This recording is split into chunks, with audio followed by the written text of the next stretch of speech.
I'm guaranteed to lose weight, but how much weight is up to me.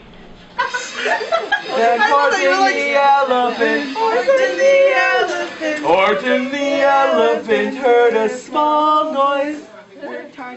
People see the weight first, and then they see the person. Food to me has always been there. It's always, my go-to thing if I'm bored. Go get something to eat. If I'm sad, I'll go get something to eat. And now, even when I'm not necessarily feeling an emotion, I'm just hungry. I feel as if since I'm not doing anything, I should be doing something, so I'll eat. Food to me at this point is necessarily emotionally connected. It's that it's just what I do. It's a bad habit.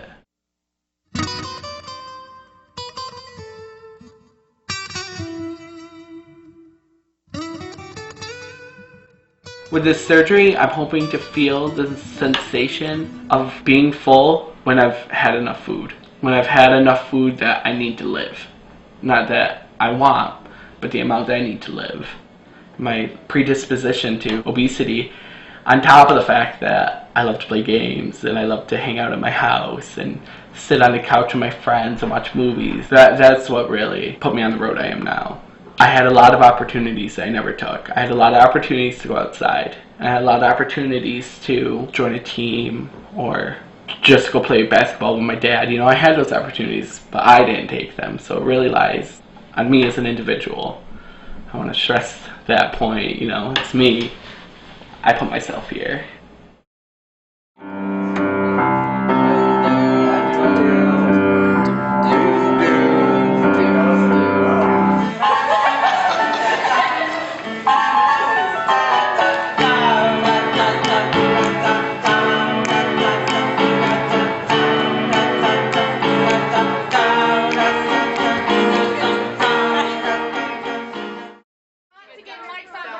It's the weirdest thing as I got bigger is that I could look in the mirror and I still weighed 150. I can gain 20 or 30 pounds and won't notice. I won't see it. Like, even now I've gone from 414 to 387, but I don't know. I don't see the weight gone.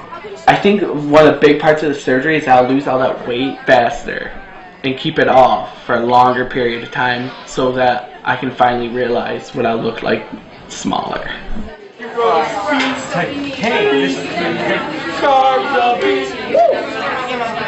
I've always been an admirer from the audience. I've always loved to watch.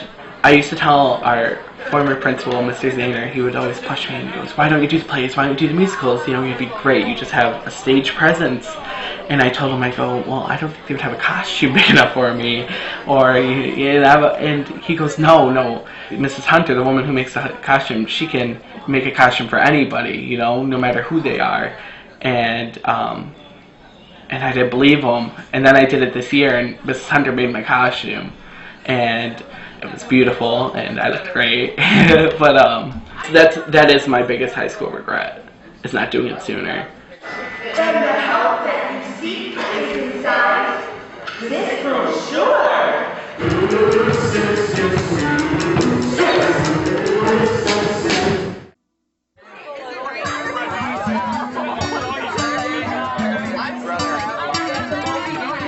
I wish you the absolute best of luck in all your future endeavors. It was a pleasure to be able to address you today.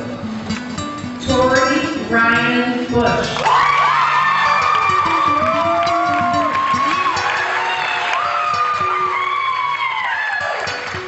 I'm so excited to go to college next year and be anybody.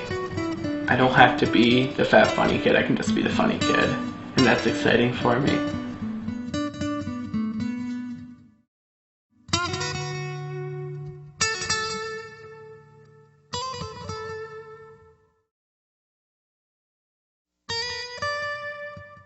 It really is up to me how well I do. There's a couple of things that are very clear. It's very clear that your BMI is in a range that you qualify for surgery. It's very clear that the American Society of Metabolic and Bariatric Surgery believes that the sleeve gastrectomy is a good operation. I think there's some advantages for you. It tends to be a good operation for men. tends to be a good operation for men whose BMI is a little on the higher side. Pretty much describes you, Tory. Clearly, you've tried diets before, been to nutritionists probably before. We are finding that young people are having more and more trouble having morbid obesity. You know, some people feel, well, because you're so young, why aren't you trying other things first? And people like me who are bariatric surgeons are saying this is exactly the sort of gentleman we need to intervene fairly early on, because, you know, if we don't, by the time you're 25 or 30, you'll have diabetes and hypertension, and, you know, you're destined for a lot of medical problems. The concept of the surgery is quite simple. We have to cut the attachments on what we call the greater curvature side of the stomach, like I showed you, and then we basically use a stapling device to remove that portion of the stomach. That's really all we do. Then we let the stomach rest back in place, some scar tissue develops around it, and everything's fine. But as we're doing this surgery, probably have to use about 5 or 6 loads of staples to take out part of the stomach.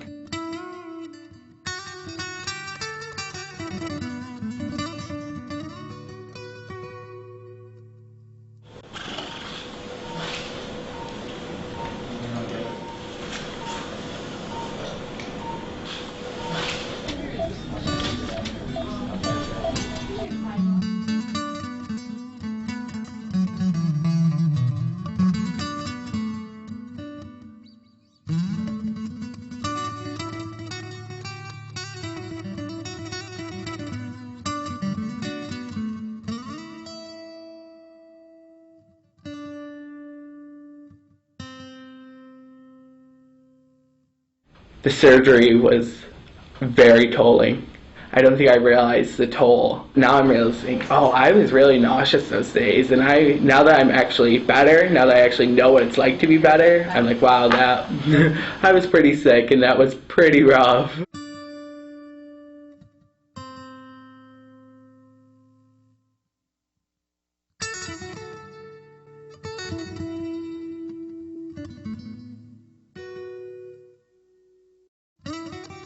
I never realized I was that big. Even though, like, now I have trouble seeing that I've lost weight unless I look at the photos and, like, have that proof in front of me. But I never realized that I was that big. I never realized how big 414 was. I confirmed within myself that I can never be that way again. Just never be that big again.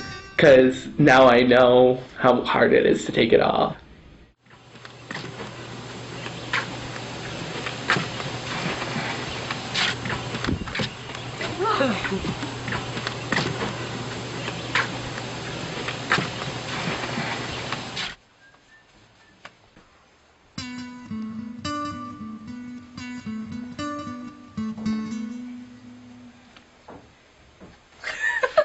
Are your feet ticklish? Here, push.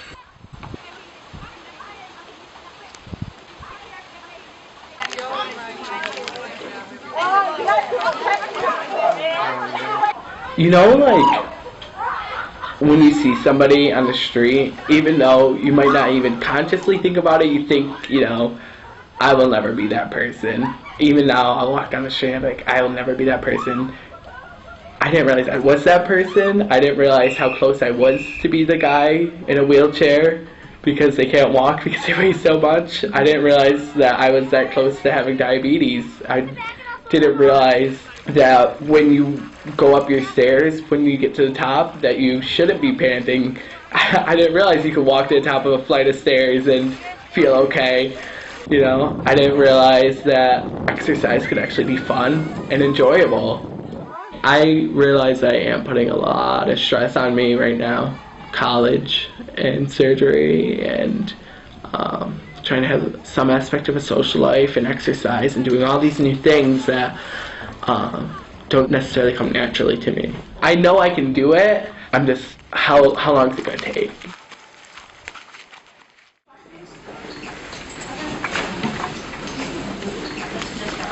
I started the other nutrition.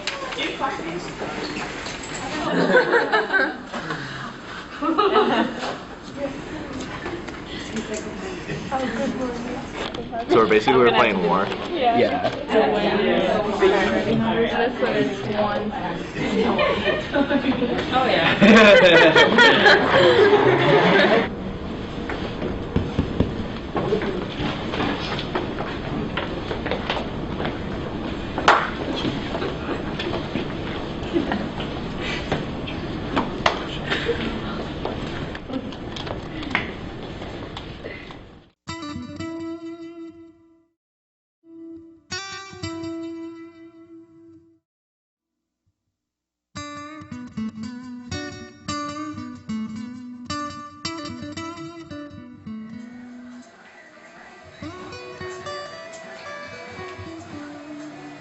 Every day I exercise. Before I had surgery, I was really addicted to computer games. Like, not addicted, but I really enjoyed playing computer games. And like, that's how I spent all my time. If I wasn't, hanging out with a friend, and if I was hanging out with a friend, we were probably going out to eat. If I wasn't hanging out with a friend, I was in my room playing a computer game. And so I would, run downstairs and eat and play my computer, and while I'm eating, I wasn't conscious of the fact that I was eating because I was paying more attention to the computer game than the food. So I got surgery and I canceled my subscription to the computer game. And now when I'm bored, I try to get on my treadmill instead.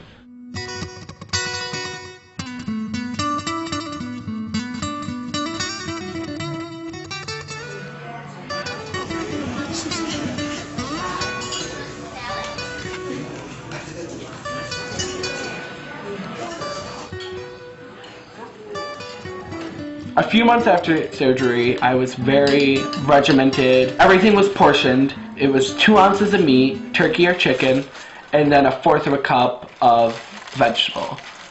Now it's probably 3 to 4 ounces of meat and probably 1/2 a cup of vegetables. When I was only eating, 2 ounces of meat and 1/4 of a cup of vegetables, I was full. My regimen then, honestly, it was more structured. But, I mean, it was almost to the point where it was too structured. Now, I've gone the other way, and I'm not, like, off, the track, but I definitely need to be reminded, hey, watch what you're eating. Before surgery, I was definitely sheltered. I was a hermit. People I was familiar with, I was this person, I am this big personality, bubbly character. But I wouldn't go and meet new people just because, I was nervous, how they react. I currently weigh 219 pounds. That means I've lost 195 pounds. My goal weight is 200 pounds. I could gain all the weight back tomorrow, and it would have been worth it, just for this different lifestyle. I don't want to gain the weight back tomorrow. Definitely don't want that, but I mean, I loved life before, but I mean, I love life in a totally different way now. 10 times as much.